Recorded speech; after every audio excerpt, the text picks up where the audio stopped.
Assalamualaikum warahmatullahi wabarakatuh. Alhamdulillah hamdan thayyiban katsiran mubarakan fihi kama yuhibbu rabbuna wa yardah wa asyhadu an la ilaha illallah wahdahu la syarika lah wa asyhadu anna Muhammadan abduhu wa rasuluhu sallallahu wa sallamu alaihi thumma amma ba'du. Jemaah sekalian rahimani wa iyyakum jami'an, walhamdulillah, segala puji bagi Allah alladzi ahyana ba'dama amatana wa ilaihin nusyur. Dan kita memuji Allah Subhanahu wa taala, senantiasa bersyukur kepada Allah dan senantiasa taat kepada Allah Subhanahu wa taala. Jemaah sekalian, kembali kita mulai dan lanjutkan kajian kita dalam pembacaan kitab Riyadhus Shalihin setelah sebelumnya vakum di bulan Ramadan.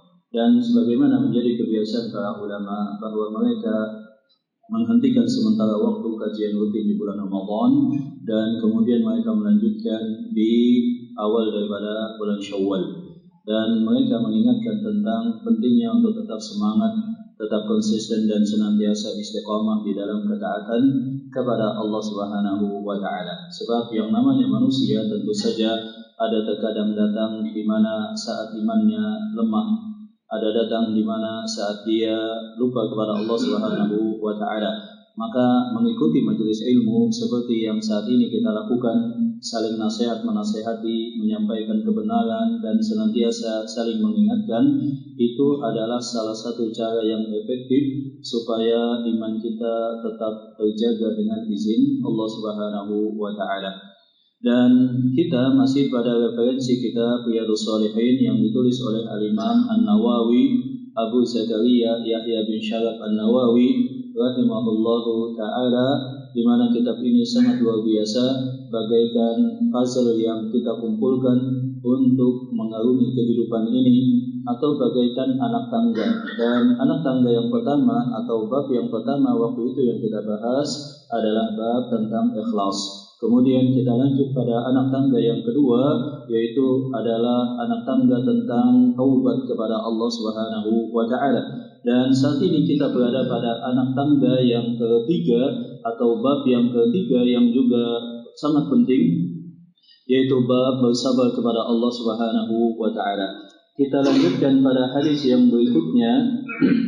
Hadis yang berikutnya adalah hadis yang diriwayatkan oleh Abdullah bin Mas'ud radhiyallahu taala anhu tentang kejadian saat Rasulullah SAW membagikan harta rampasan perang atau ghanimah. Pada dua hadis yang berikutnya sedikit kita ulang. Itu adalah hadis yang diriwayatkan oleh Anas bin Malik dan diriwayatkan oleh Al-Imam Al-Bukhari dan Muslim, di mana Anas bin Malik beliau menyebutkan sabda Rasulullah SAW ketika seorang hamba berada dalam sangat kondisi yang sangat memuncak cobaan yang dia terima daripada Allah Subhanahu wa taala. Apa yang harus dia lakukan? Misalkan seseorang waliyadzubillah menderita satu hal yang sangat luar biasa menyakitkan, sampai-sampai mental dia menjadi jatuh, semangat kehidupan dia juga menjadi hilang, dan dia tidak ada pegangan melainkan harapan dia hanya kepada Allah Subhanahu wa taala. Kondisi yang sangat luar biasa kejepitnya.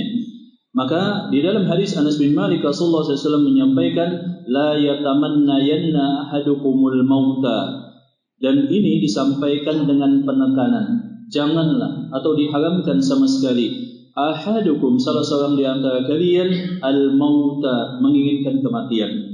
Jadi betapapun seseorang menderita sakit yang sangat parah misalkan, atau betapapun cobaan yang dia terima yang mungkin bahkan dibayangkan saja sulit, yang itu menghancurkan semangat seseorang, menghilangkan dia daripada harapan, maka yang demikian tidak boleh menjadikan dia menginginkan cepat mati atau menginginkan dia cepat meninggal.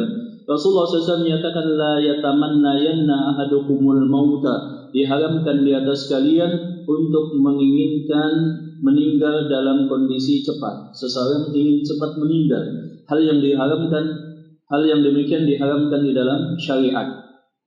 Bidurin asabahu, karena ada satu musibah yang menimpa dia.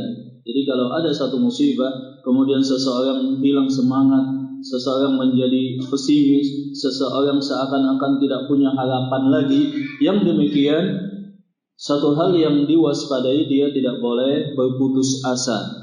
Dia tidak boleh berputus asa dan dia mengharapkan kematian. Fa in kana la budda, kalaupun yang demikian sangat sulit dia lakukan, senantiasa optimis, senantiasa semangat, sulit untuk dia lakukan di tengah musibah yang menimpa dia, maka kata Rasulullah SAW, la budda fa'ilan, kalaupun dia mau melakukan yang demikian, maka itu harus diubah dengan cara yang dibolehkan di dalam syariat. Jadi di dalam syariat, hukum asalnya menginginkan kematian cepat datang, yang menjemput dia itu diharamkan. Akan tetapi dalam kondisi yang sangat-sangat sulit, ya, maka yang boleh adalah dengan doa. Apa itu doanya? Ya Allah, hidupkanlah aku jikalau kehidupan ini lebih baik bagiku. Ya Allah, wafatkanlah aku jikalau kematian itu lebih baik bagi aku. Lafaznya dengan kalimat Allahumma ahyini ma kanatil hayatu khairan li wa tawaffani idza kanatil wafatu khairan li. Ya Allah, hidupkanlah aku, ya. Misalkan dia sakit, ya Allah sembuhkanlah aku jikalau kehidupan itu lebih baik bagi aku, dan percepat kematianku jikalau kematian itu lebih baik untukku. Ini adalah keadaan yang sangat sulit, yang mana terkadang seseorang dia mengucapkan doa ini. Sebelumnya telah kita jelaskan yang demikian tidak boleh berharap kematian tetapi tanpa mengucapkan doa ini. Ada satu hadis yang lain di mana Rasulullah SAW menyatakan salah satu tanda di akhir zaman adalah bala itu sangat memuncak. Bala dalam sudut agama, maksudnya fitnah dari sudut agama itu sangat dahsyat. Sampai-sampai seseorang melewati kuburan saudaranya sesama muslim, dia kemudian berdoa kepada Allah Subhanahu wa taala, wahai Allah, seandainya aku yang berada di kuburan ini, karena saking dahsyatnya bala atau cobaan di dalam masalah agama. Wallahu taala a'lam bishawab. Hal ini menunjukkan apalagi jikalau seseorang berputus asa dan bunuh diri, maka itu adalah dosa yang sangat besar di sisi Allah Subhanahu wa taala, yang diancam dengan neraka Allah Subhanahu wa taala. Kemudian hadis yang berikutnya yang kemarin terakhir kita bacakan adalah hadis ketika para sahabat mengadu kepada Rasulullah SAW betapa banyaknya cobaan, ujian, rintangan, siksaan, bahkan sebagian di antara mereka dibunuh oleh kaum kafir Quraisy ketika awal mula dakwah Rasulullah SAW di kota Mekah. Maka mereka mengadu kepada Rasulullah SAW, ya Rasul, ala tastansuruna, kenapa engkau tidak memintakan kepada Allah supaya kita segera menang? Ya Rasulullah, doakan kepada Allah semoga musibah ini cepat berlalu dan kita menang. Faqala, maka Rasulullah SAW dalam hadis riwayat Khabbab bin Arad, Abdullah Khabbab bin Arad tadi menyatakan, qad kana man kana qablakum yu'khadhu rajulu fayuhfaru lahu fil ard. Ada di antara umat yang di zaman dulu, kata Rasulullah SAW, mereka karena mempertahankan imannya, ditanam tubuhnya, kemudian hanya disisakan kepalanya saja. Kemudian ada di antara mereka yang digergaji bil minsyar fayudau ala ra'sihi fayuj'alu nisfain, digergaji sehingga terbelah menjadi dua. Wa yumshitu bi amshatil hadid, dan ada di antara mereka yang kena mempertahankan keimanan mereka disisir dengan sisir besi sampai terkelupas kulit dan juga daging kepala mereka. Yang demikian tidak memalingkan mereka dari agama Allah Subhanahu wa taala. Dan agama ini, kata Rasulullah SAW, pasti Allah Ta'ala menangkan sampai seseorang berjalan daripada San'a ke Hadramaut tidaklah takut kecuali kepada Allah Subhanahu wa taala. Nah, ini hadis yang terakhir yang kita bacakan. Kita lanjut jemaah rahmat Allah Subhanahu wa taala pada hadis berikutnya. Hadis yang berikutnya ini terjadi dengan latar belakang perang Hunain. Jadi sebagaimana kita ketahui pada tahun 8 Hijriah, dan Rasulullah SAW saat itu melakukan ekspansi ke Mekah, yakni menaklukkan kota Mekah bersama 10.000 orang para sahabat, dan dengan izin Allah Subhanahu wa taala beliau bisa menaklukkan kota Mekah. Beliau bisa menaklukkan kota Mekah. Beliau juga melakukan ibadah umrah bersama 10.000 orang sahabat, dan banyak daripada kaum Quraisy berbondong-bondong masuk Islam. Walaitan nasa, dan engkau melihat wahai Muhammad manusia afwajan, mereka masuk ke dalam Islam berbondong-bondong, sehingga ada 2.000 pertambahan daripada pasukan. Rasulullah SAW kemudian melakukan peperangan kedua rangkaian daripada penaklukan kota Mekah. Sebagaimana kita ketahui di daerah Taif kurang lebih 70 kilo daripada kota Mekah. Di sana ada daerah Taif yang didiami oleh suku Hawazin, yang pemimpinnya adalah Malik bin Auf. Malik bin Auf ini merasa terancam, Mekah sudah dikuasai oleh kaum muslimin. Maka Malik bin Auf kemudian menyiapkan 20.000 daripada keseluruhan kaumnya yang berjenis kelamin laki-laki, bahkan juga para wanita dimobilisasi. Jadi Malik bin Auf tadi mobilisasi kekuatan yang sangat luar biasa daripada seluruh kaumnya. Mendengar hal yang demikian, Rasulullah SAW kemudian menyiapkan para sahabat yang jumlahnya 10.000 tadi, ditambah dengan 2.000 pasukan yang baru saja masuk ke dalam Islam, mu'allaf kalau bahasa kita, dan Rasulullah SAW kemudian bergerak ke daerah Taif. Di daerah Taif, sebagaimana kita ketahui, Taif itu pegunungan. Maka biasanya kalau kita umrah, misalkan salah satu city tour yang biasanya disediakan itu adalah berkunjung ke daerah Taif. Ya, di daerah Taif itu salah satu destinasi wisatanya biasanya adalah kereta gantung. Nah, daerah Taif itu pegunungan. Nah, ketika Rasulullah SAW mendekat ke daerah Taif dan berada di satu tempat yang itu diapit oleh 2 gunung, diapit oleh 2 tebing. Di sanalah Rasulullah SAW dan para sahabat diserang oleh suku Hawazin tadi, sehingga para sahabat kocak-kacir dan hampir saja mengalami kekalahan, dijebak di antara 2 tebing, dan di tebing tersebut telah siap pasukan pemanah daripada suku Hawazin, sehingga kaum muslimin itu sempat kocak-kacir dan hampir saja kewalahan dan kalah. Dan disitulah Allah Subhanahu wa Ta'ala memberikan teguran kepada kaum muslimin. Karena kaum muslimin, a'jabatkum kathratukum falam tugni. Ketika kaum muslimin itu merasa takjub, wah, jumlah pasukan kita banyak ini, 10.000 tambah 2.000 menjadi 12.000 pasukan. Tidak pernah kaum muslimin mencapai jumlah pasukan sebanyak itu. Maka kaum muslimin saat itu ketika bergerak ke Taif dalam optimis yang luar biasa, kita pasti menang dengan izin Allah Subhanahu wa Ta'ala. Agak santai, dan itu menjadi pelajaran yang sangat penting daripada Allah Subhanahu wa Ta'ala kepada para sahabat. Nah, kemudian walhasil jamaah rahmat Allah Subhanahu wa Ta'ala, Rasulullah menyemangati para sahabatnya sehingga berhasil memenangkan perang Hunain tersebut. Nah, dengan latar belakang perang Hunain itulah setelah selesai hadis ini disampaikan oleh Abdullah bin Mas'ud. Wa an ibn Mas'ud radhiyallahu taala anhu, daripada Abdullah bin Mas'ud radhiyallahu taala anhu, beliau menyatakan, lamma kana yaum Hunain ata Rasulullah sallallahu alaihi wasallam nasan fil qismah. Saat ketika telah selesai peperangan Hunain dan Rasulullah sallallahu alaihi wasallam membagikan harta rampasan perang, Rasulullah sallallahu alaihi wasallam nasan fil qismah. Rasulullah SAW membedakan pasukan dalam pembagian harta rampasan perang. Disebut dengan ghanimah sebagaimana yang kita ketahui. Dan ghanimah ini 1/5 untuk Allah dan Rasulullah sallallahu alaihi wasallam. Maksudnya adalah untuk Rasulullah SAW, keluarga beliau, dan juga mereka yang du'afa, masakin daripada kalangan kaum muslimin. Dan 4/5-nya baru kemudian untuk pasukan. Nah, 4/5 tadi Rasulullah SAW bedakan. Sebagaimana kita ketahui tadi di Mekah, itu kan banyak yang baru masuk ke dalam Islam. Nah, yang baru masuk ke dalam Islam dari kalangan mu'allaf, terutama ketua-ketua suku atau kabilah, beliau lebihkan. Beliau berikan porsi yang lebih banyak daripada pasukan yang lain.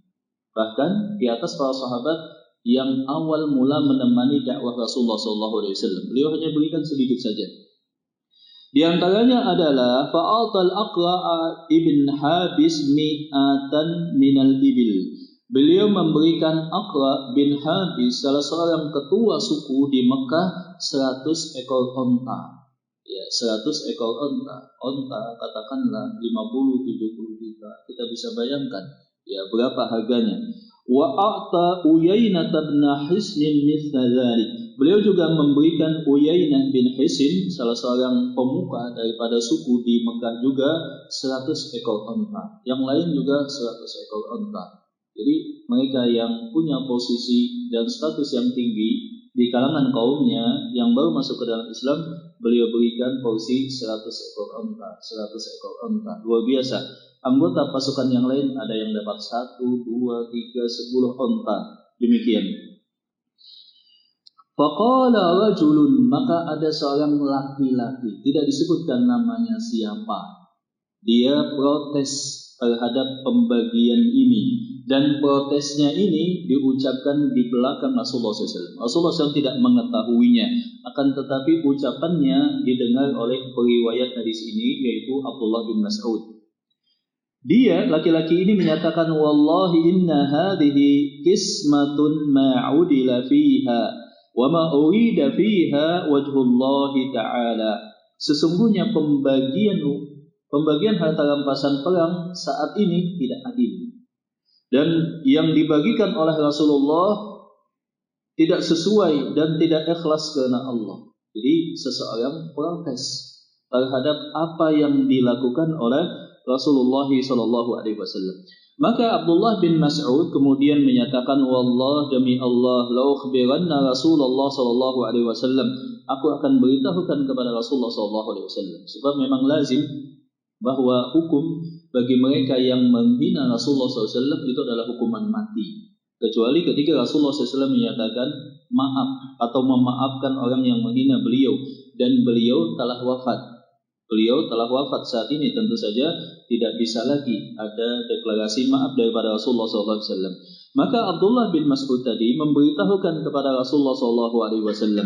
Fataghayyara wajhu hatta kana qas-sirfi, maka berubahlah warna wajah Rasulullah SAW yang biasa putih cerah menjadi merah, bagaikan emas yang ditempa di atas api. Jadi wajah beliau menjadi merah, menunjukkan beliau sangat emosi. Dan kita ketahui bahwa Rasulullah SAW jikalau yang dihina adalah pribadi beliau, yang disinggung adalah emosi pribadi beliau, beliau biasa saja. Tapi kalau yang dipermasalahkan adalah masalah agama, maka beliau sangat emosi dan sangat marah. Maka berubahlah warna wajah Rasulullah SAW seperti emas yang sedang ditempa di atas api. Thumma qala, kemudian Rasulullah SAW berkata, فَمَنْ يَعْدِلُ إِذَا لَمْ يَعْدِلِ اللَّهَ وَرَسُولُهُ. Siapa lagi yang bisa adil jikalau bukan Allah Subhanahu wa taala kemudian rasulnya? Allah Maha Adil dan rasulnya Maha Adil. Thumma qala yarhamullahu Musa. Siapa lagi yang paling bertakwa kepada Allah selain aku, kata Rasulullah SAW. Jadi laki-laki ini berusaha meruntuhkan dan menyerang martabat Rasulullah SAW. Maka Rasulullah SAW langsung memberitahukan kepada para sahabat, siapa lagi yang bisa adil selain Allah SWT dan Rasulnya? Siapa lagi yang paling bertakwa kepada Allah selain aku sebagai Rasulullah? Demikian. Kemudian beliau menyatakan, yarhamullahu Musa qad udhiya bi aktsara min hadza. Semoga Allah Subhanahu wa taala merahmati Nabi Musa. Qad udhiya bi aktsara min hadza qasabar. Nabi Musa itu disakiti, dicemooh, dimaki, dihina oleh kaumnya, qasabara, tetapi Nabi Musa itu bisa bersabar. Jadi saat itu Rasulullah SAW tetap menyebutkan kelebihan daripada Nabi Musa. Faqultu la jarama la arfa'u ilaihi ba'daha haditha. Maka kemudian Abdullah bin Mas'ud merasa bersalah, setelah ini aku tidak akan menyampaikan aduan yang membuat Rasulullah SAW emosi seperti itu. Nah, di dalam hadis ini jemaah dirahmati Allah Subhanahu wa taala menunjukkan bahwa Rasulullah SAW itu melakukan segala sesuatu dengan perintah Allah Subhanahu wa taala. Dan kalau kita lihat tadi, pembagian harta rampasan perang tadi dilakukan dengan tujuan-tujuan khusus. Makanya disebut dengan orang yang baru masuk ke dalam Islam itu adalah mu'allaf. Mu'allaf itu adalah orang yang diikat, ditambat hatinya supaya teguh dan kuat keimanan dan keislamannya. Nah, laki-laki tadi kemudian protes. Sebagian orang mungkin salah paham. Salah paham bahwa menyangka bahwa hadis ini adalah hadis yang berkenaan dengan Khawarij, dengan Dzul Khuwaisirah. Padahal tidak demikian. Ada beberapa hadis yang sedang kita baca ini Abdullah bin Mas'ud, dan dengan deskripsi yang lebih jelas itu juga dijelaskan dalam hadis Jabir bin Abdullah. Jadi Jabir bin Abdullah juga menjelaskan hadis serupa tetapi dengan lebih panjang dan lebih jelas. Dan ada kejadian yang kedua yang terjadi sesudahnya. Dan itu terjadi ketika Rasulullah SAW mengutus Ali bin Abi Thalib ke negeri Yaman. Rasulullah SAW mengutus Ali bin Abi Thalib untuk memungut harta zakat di negeri Yaman, mengumpulkan, kemudian mengirimkannya ke kota Madinah. Yang dipungut saat itu adalah zakat pertanian dan peternakan. Ali bin Abi Thalib kemudian menukarnya dalam bentuk emas. Emas tadi kemudian dikirimkan ke kota Madinah. Nah, Rasulullah SAW kemudian memberikan harta yang dikirimkan oleh Ali bin Abi Thalib tadi kepada para sahabat yang menjadi mu'allaf, yang baru saja masuk ke dalam Islam, untuk diikat hatinya dari beberapa orang kepala suku di Madinah. Jadi yang satu kejadiannya di Madinah dan ini terjadi pada tahun 9 Hijriah, dan yang satu yang kita bacakan ini terjadi pada tahun 8 Hijriah, terjadi di kota Mekah atau di kota Taif. Nah, di kota Madinah itulah kisah yang berkenaan dengan Dzul Khuwaisirah tadi. Siapakah Dzul Khuwaisirah? Jemaah rahmat Allah Subhanahu wa taala. Hadisnya diriwayatkan oleh Abu Sa'id Al-Khudri. Jadi Abu Sa'id Al-Khudri menceritakan, "Bainama nahnu 'inda Rasulullah sallallahu alaihi wasallam wa huwa yaqsimu qasaman." Ketika kami berkumpul di sisi Rasulullah SAW, saat itu Rasulullah SAW membagikan harta pembagian. Maksudnya harta zakat yang dikirimkan oleh Ali bin Abi Thalib, harta zakat dan harta sedekah. Kemudian atahu Dzul Khuwaisirah. Beliau didatangi oleh seorang laki-laki yang itu lebih dikenal dengan Dzul Khuwaisirah. Dzul Khuwaisirah ini adalah seorang laki-laki yang juga muslim, yang tidak disebutkan latar belakangnya, tetapi hanya disebutkan bahwa ciri fisiknya Dzul Khuwaisirah ini disebutkan ciri fisiknya saat itu, kata Abu Sa'id Al-Khudri, dia botak kepalanya.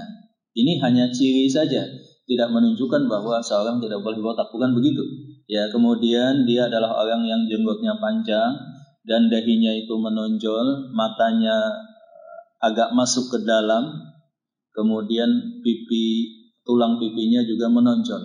Ini ciri-ciri Dzul Khuwaisirah secara fisik, hanya untuk mengenali saja, bukan berarti botak nggak boleh, bukan berarti mata yang ke dalam karena kondisi fisik itu negatif atau cacat, bukan berarti bahwa jenggot itu nggak boleh sebab seperti Dzul Khuwaisirah, bukan begitu. Ini sebagian orang kan menjadikan sebagai bahan goyonan atau celaan kepada sama muslim. Ini hanya menunjukkan ciri fisik bahwa Dzul Khuwaisirah ternyata kelak memang diidentifikasi sebagai seorang Khawarij yang dibunuh oleh Ali bin Abi Thalib.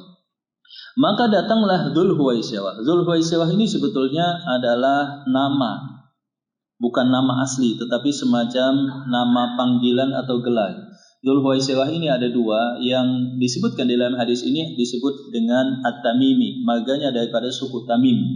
Dan ada Dzul Khuwaisirah Al-Yamani, Dzul Khuwaisirah yang berasal daripada Yaman, seseorang yang masuk ke dalam Islam dan dia berasal daripada kampung di Madinah dan termasuk suku Badui. Ya, disebut dengan Dzul Khuwaisirah Al-Yamani. Dzul Khuwaisirah Al-Yamani inilah yang dulu kencing di dalam masjid. yang dulu ada hadisnya, ya, dia kencing di dalam masjid, kemudian para sahabat sampai mau menghunus pedang, kemudian Rasulullah SAW cegah, ya, dan setelahnya Rasulullah SAW memerintahkan diambil air dan disiram di atas area yang dikencingi oleh Dzul Huwaisirah Al-Yamani karena dia orang Baduy dan tidak tahu etika. Nah, Dzul Huwaisirah At-Tamimi ini dia kemudian berkata, memprotes Rasulullah SAW. Ya Rasulullah, adil. Wahai Muhammad, wahai Rasulullah, berbuat adillah. Bayangkan, mengucapkan kalimat demikian. Faqala wailak. Maka Rasulullah SAW pun kaget. Beliau menjadi emosi. Wailak, sungguh celaka engkau. Wa may ya'dilu idza lam a'dil. Siapakah lagi yang bisa adil jikalau aku Rasulullah SAW tidak berbuat adil? Qad khibta wa khasarta illam akun adil. Maka engkau akan merugi jikalau aku tidak bisa berbuat adil. Faqala Umar ya Rasulullah sallallahu alaihi wasallam, maka berkata Umar, ya Rasulullah, idzan li fihi fa'adribu unuqah. Ya Rasulullah, izinkan aku untuk memenggal leher Dzul Huwaisirah ini. Sesungguhnya dia telah berbuat lancang. Faqala, Dzul Huwaisirah tadi pergi, maka Umar bin Khattab berkata, dia pergi dengan muka yang kesal, tidak juga meminta maaf kepada Rasulullah SAW. Bahkan Umar sangat emosi, hampir saja menghunuskan pedangnya. Faqala, kata Rasulullah SAW, da'hu, wahai Umar bin Khattab, biarkan saja. Fa inna lahu ashaban.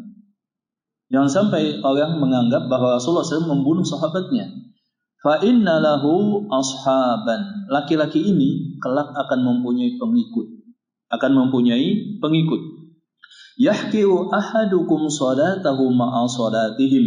Yang mana pengikutnya tadi rajin salat.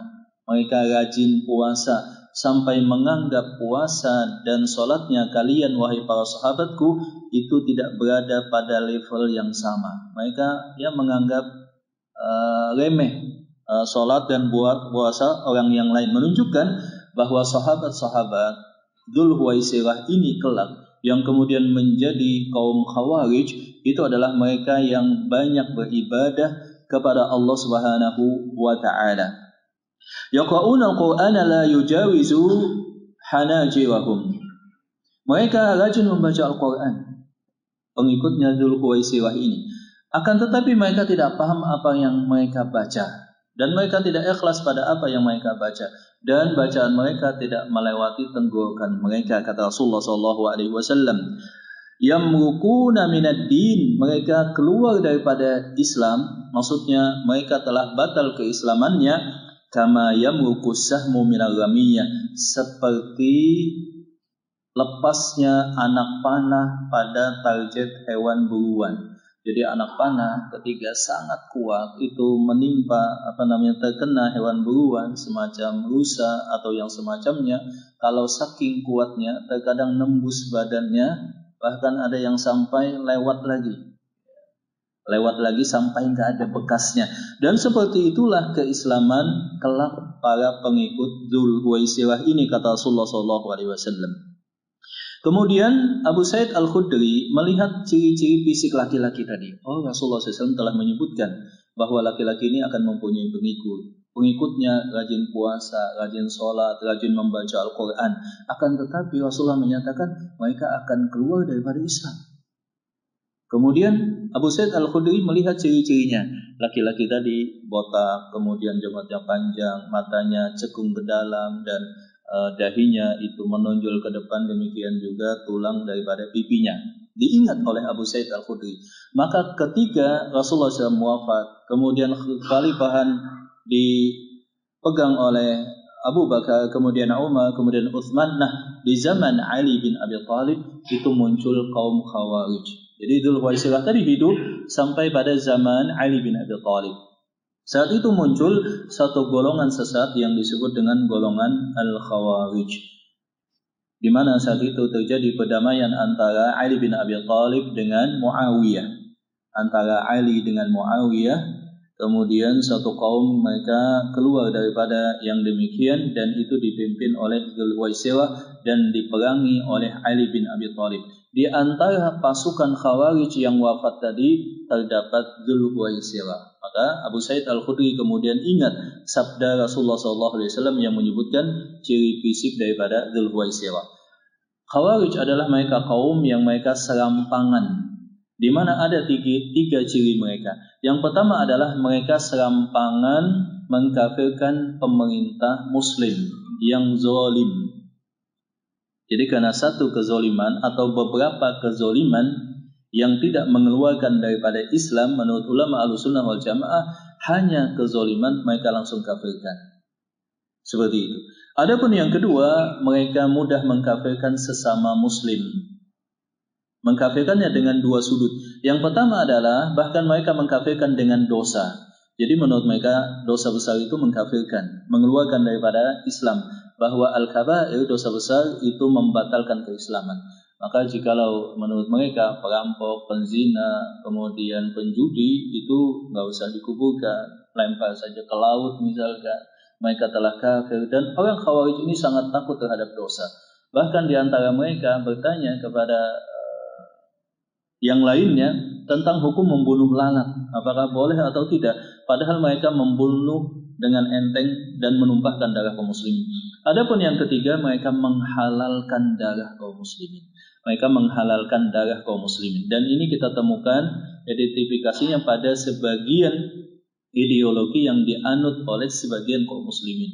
Ada di antara mereka yang saking semangatnya, darah mudanya, tetapi tidak diiringi dengan ilmu dan bimbingan para ulama, mereka serampangan menyatakan bahwa pemerintah fulan telah kafir, pemerintah fulan telah kafir, bahwa mereka yang mendukung pemerintah tersebut menjadi pendukungnya, menjadi pegawainya juga kafir, bahwa mereka yang tidak mengkafirkan juga kafir, bahwa mereka yang ragu apakah pemerintah ini kafir atau enggak juga dikafirkan, bahwa mereka menyatakan harus memberontak terhadap pemerintah, mereka yang tidak ikut memberontak juga kafir.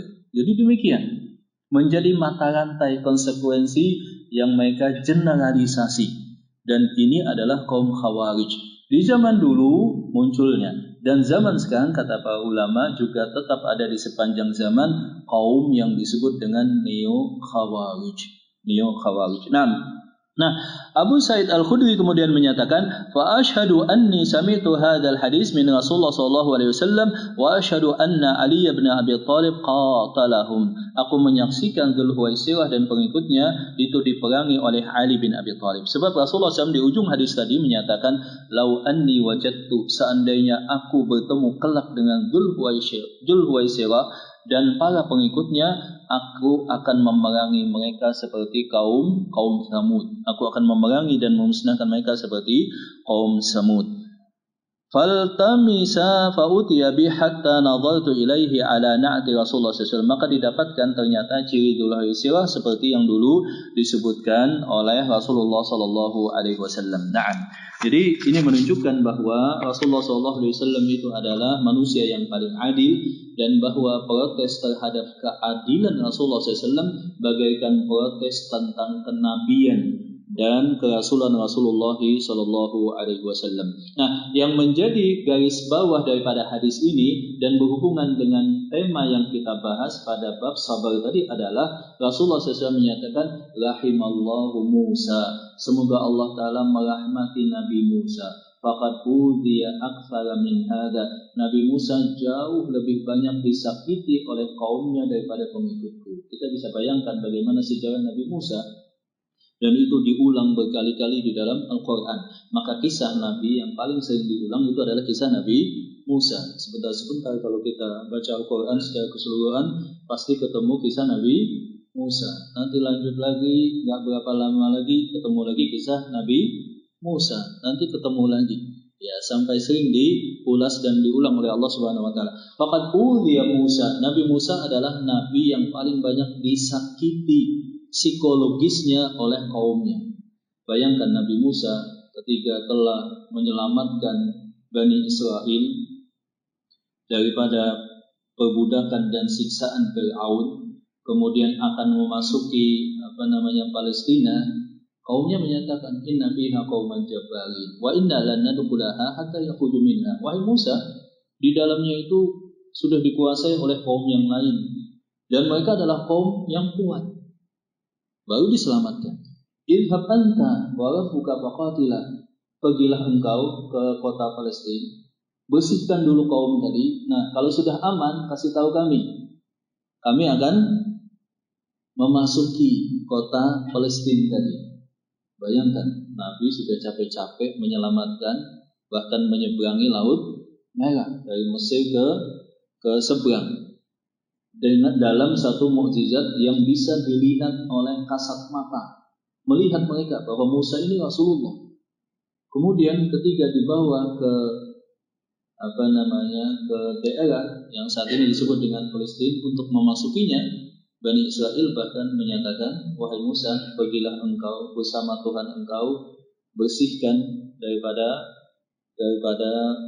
penguasa sebelumnya. Idhab anta faqatila inna hauna qa'idun. Kami cukup duduk-duduk saja di sini santai.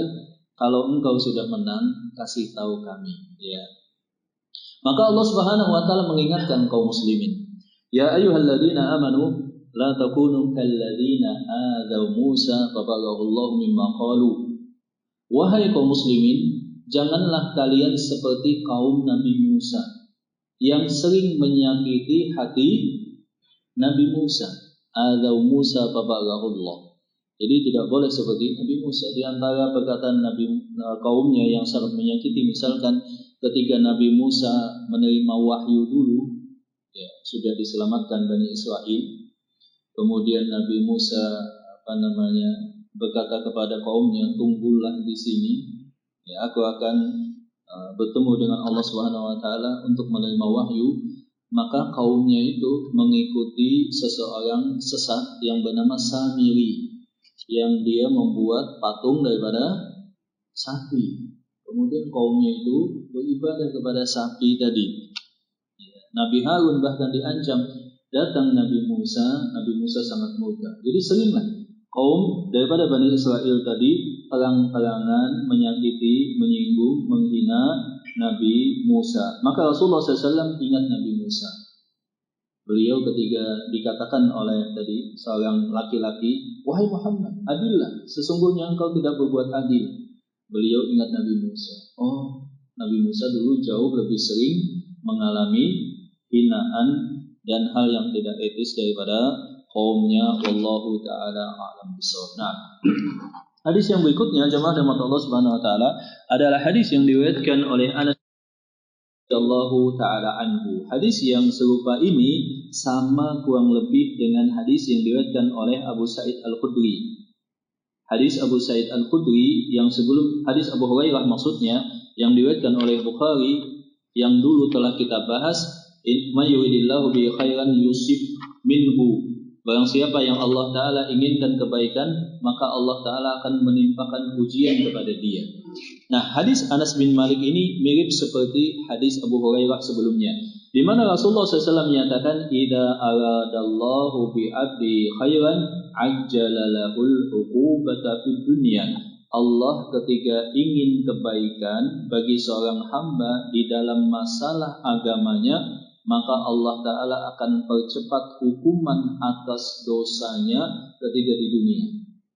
Jadi dibayar dulu di dunia, dibersihkan dulu, disucikan dulu di dunia. Wa idza aradallahu bi 'abdihi syarra amsaka anhu bi dhanbihi hatta yuwafiya bihi yaumal qiyamah. Dan Allah ketika tidak menginginkan kebaikan, menginginkan kejelekan dalam agama seseorang, Allah Ta'ala tahan hukuman terhadap maksiat dan dosanya, tidak dihukum di dunia, supaya nanti tunai dibayarnya berkali-kali lipat di akhirat. Demikian. Dan telah berlalu hadis Rasulullah SAW, senantiasa seorang muslim itu menderita dan menerima ujian dan bala pada fisiknya, pada keluarganya, pada hartanya, dan dia bersabar kepada Allah sampai tidak ada satupun dosa di pundaknya ketika ruhnya dicabut oleh Allah Subhanahu wa taala. Hadis ini mempunyai kaitan yang sangat erat dengan hadis tersebut. Maksudnya adalah ketika Allah Subhanahu wa taala mencintai seorang hamba, kemudian hamba tadi ada catatan-catatan dosa, dan Allah Subhanahu wa taala cinta kepada dia, Allah Subhanahu wa taala ingin cabut ruhnya dalam kondisi hamba tersebut suci dan bersih daripada dosa. Dengan apa caranya? Dengan cara Allah Subhanahu wa taala menurunkan musibah dan bala. Entah itu pada fisiknya dia menderita sakit, kemudian dia bersabar kepada Allah, entah dia menderita dari sudut finansial, keuangannya misalkan, entah dia ketipu oleh rekan bisnisnya, entah dia mendapatkan permasalahan-permasalahan dan yang lain semacamnya. Kemudian dia bersabar kepada Allah Subhanahu wa taala, itu adalah baik bagi dia. Akan tetapi sebaliknya, jikalau Allah Subhanahu wa taala tidak menginginkan kebaikan dan hamba tersebut banyak dosa, Allah Subhanahu wa taala tahan hukuman dosa tadi di dunia dan kelak akan diakumulasikan ketika di akhirat. Oleh karena itulah di dalam hadis Rasulullah SAW, di mana Rasulullah SAW mengingatkan kaum muslimin jamaah rahmat Allah Subhanahu wa taala di dalam hadis yang disebut dengan ahlul bala wa ahlul afiyah. Jadi ada ahlul afiyah versus ahlul bala. Ahlul afiyah itu maksudnya adalah orang yang ketika di dunia sehat wal afiat, jarang sakit, semua urusannya mudah dan lancar sesuai apa yang diinginkan. Keluarganya juga harmonis dan pada sukses dari sudut dunia. Dia juga jarang menderita ujian dan cobaan. Ini disebut dengan apa tadi? Ahlul afiyah. Orang yang banyak mendapatkan afiat di dunia. Adapun yang kedua disebut dengan apa tadi? Ahlul bala. Dia sering mendapatkan ujian, sedikit-sedikit dapat ujian, sedikit-sedikit dapat ujian. Kayaknya kok nasibnya gak enak banget gitu ya. Jadi ahlul afiyah, ada ahlul afiyah. Yang kedua apa tadi? Ahlul bala. Nah, kita doanya yang mana, Pak? Kita doanya pasti menjadi ahlul afiyah. Kita inginnya jadi orang kaya, sehat wal afiat, keluarga semua sukses. Intinya dapat kebahagiaan di dunia dan di akhirat. Kita tidak ingin menjadi ahlul bala. Kita tidak menjadi ahlul bala. Dan ini tidak masalah sebetulnya.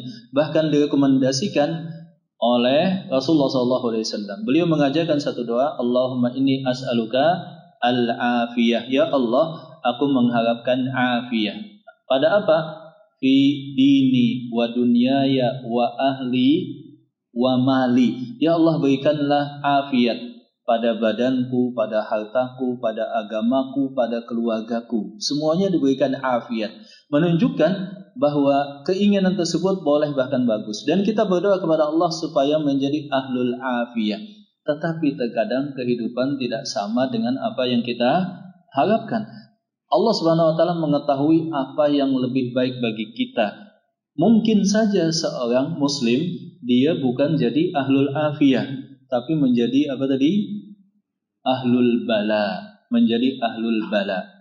Nah, pada konteks inilah Rasulullah SAW ada dua hadis yang patut kita renungkan. Yang pertama adalah hadis Anas bin Malik, di mana Rasulullah SAW bersabda dalam hadis yang diriwayatkan oleh Imam Muslim, yu'ta bi an'ami ahli dunya min ahlin nar. Kelak ketika di akhirat, sebelum memasuki surga bagi penghuni surga dan sebelum memasuki neraka bagi penghuni neraka, Allah Subhanahu wa taala memanggil orang yang paling senang ketika di dunia. Bi an'ami ahli dunya.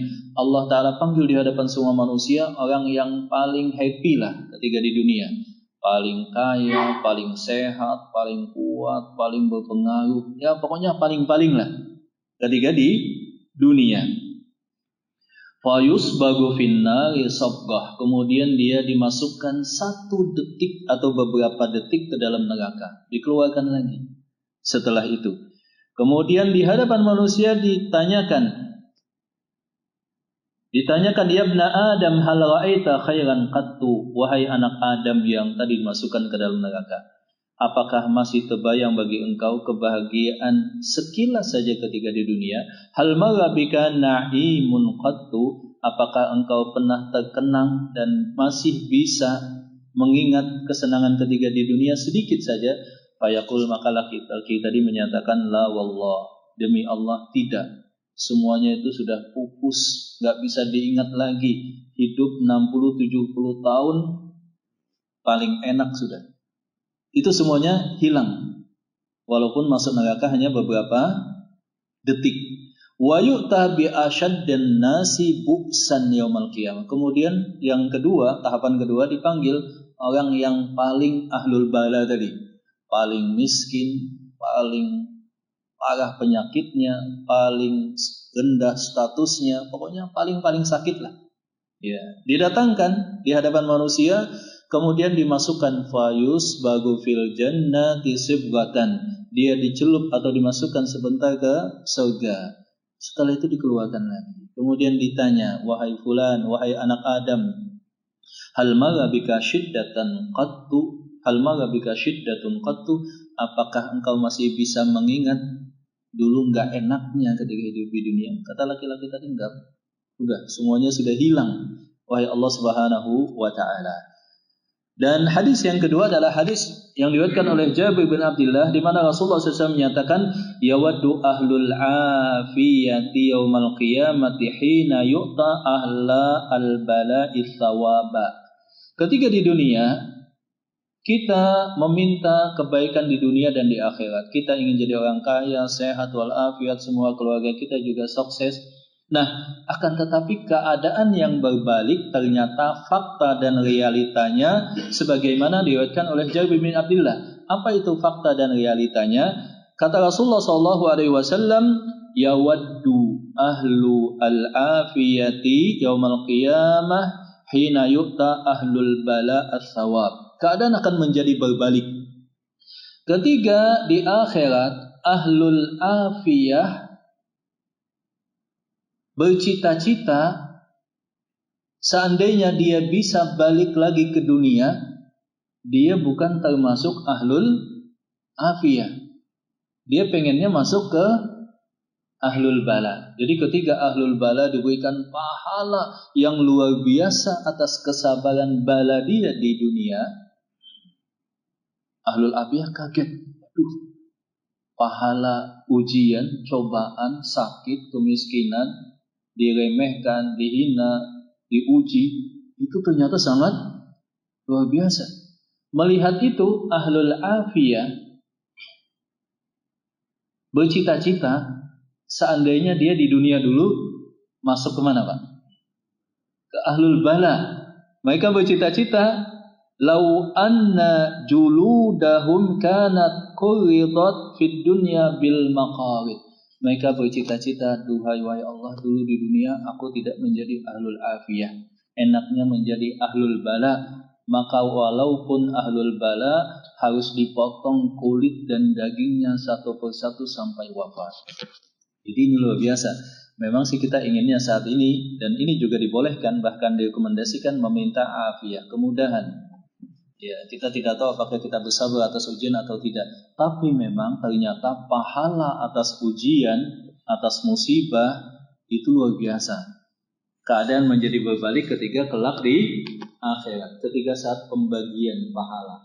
Nah, itulah saat ahlul afiyah mereka berandai-andai seandainya dulu di dunia menjadi ahlul bala. Dan itulah saat dimana ahlul bala bersyukur kepada Allah, ya Allah, alhamdulillah dulu aku di dunia menjadi ahlul bala, tidak menjadi ahlul afiyah. Dan ini ada hubungannya dengan hadis Rasulullah SAW, asyadul bala, orang yang paling banyak bala, ujian dan cobaannya siapa? Para nabi, kemudian yang di bawahnya, kemudian yang di bawahnya, sesuai dengan kekuatan imannya. Wallahu taala alam. So, mungkin sampai di sini hadis yang sempat kita bacakan jamaah, dan ke depan kita lanjut pada hadis tentang Abu Talhah dengan istrinya yang bernama Ummu Sulaim ketika wafat anaknya yang itu disembunyikan oleh Ummu Sulaim informasinya. Wallahu taala alam. Sampai di sini mungkin ada pertanyaan, jangan dipersilakan. Iya, ada yang kita bahas tadi, mungkin ada pertanyaan atau hal yang belum jelas. Iya, silakan.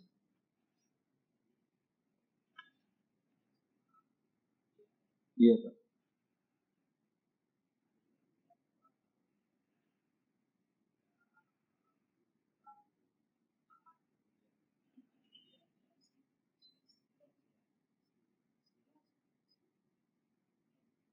Bagaimana, Pak? Tolong diulang. Saya agak kencangin dikit.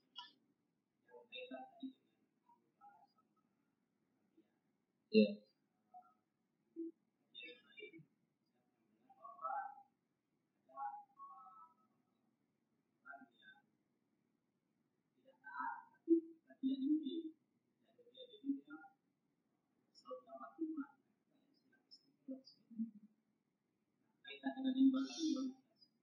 Iya, tentang istidraj tadi itu berkaitan dengan hadis Anas bin Malik tadi. Jadi hadis Anas bin Malik menyatakan bahwa Allah ketika mencintai seorang hamba, Allah Subhanahu wa taala ketika menginginkan kebaikan bagi seorang hamba di dalam masalah agamanya, maka Allah Subhanahu wa taala percepat balasan atas dosa dia yang dia lakukan ketika masih hidup di dunia. Dipercepat dulu supaya dosanya diampunkan. Dan hamba tadi diberikan taufik bisa bersabar dengan izin Allah. Dan Allah Ta'ala ketika menginginkan sebaliknya atas seorang hamba atas maksiat-maksiat yang dia lakukan, Allah Ta'ala tidak hukum dia ketika di dunia. Jadi makin banyak dosanya, justru dia makin sukses. Begitu. Nggak sholat, sukses, ya kan? Terima suap, korupsi, macam-macam, sukses dia. Ya. Di dunianya. Supaya nanti balasannya tunai di akhirat. Nah, itu disebut dengan istidraj. Maka bala dan musibah tadi hanya positif, hanya bagus jikalau seorang hamba bersabar kepada Allah. Itu maksudnya. Sehingga menjadi satu kebaikan.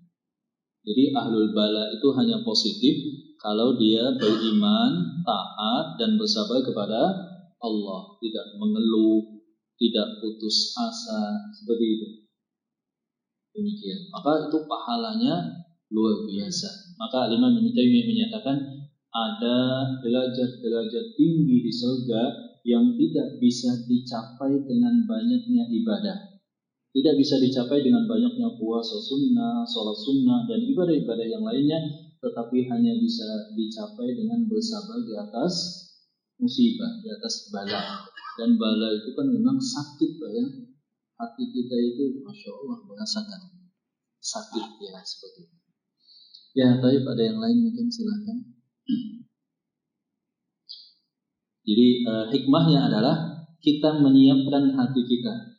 Kalau jadi ahlul bala, alhamdulillah. Pas kita jadi ahlul bala, bukan ahlul bala ya, salah ucap. Salah ucap, ini harus direvisi dulu. Kalau kita menjadi ahlul afiyah ketika di dunia, alhamdulillah. Ya, kalaupun takdir kita jadi ahlul bala, ya kita serahkan dan bersabar kepada Allah Subhanahu wa taala. Demikian. Silakan mungkin. Ya, silakan Pak.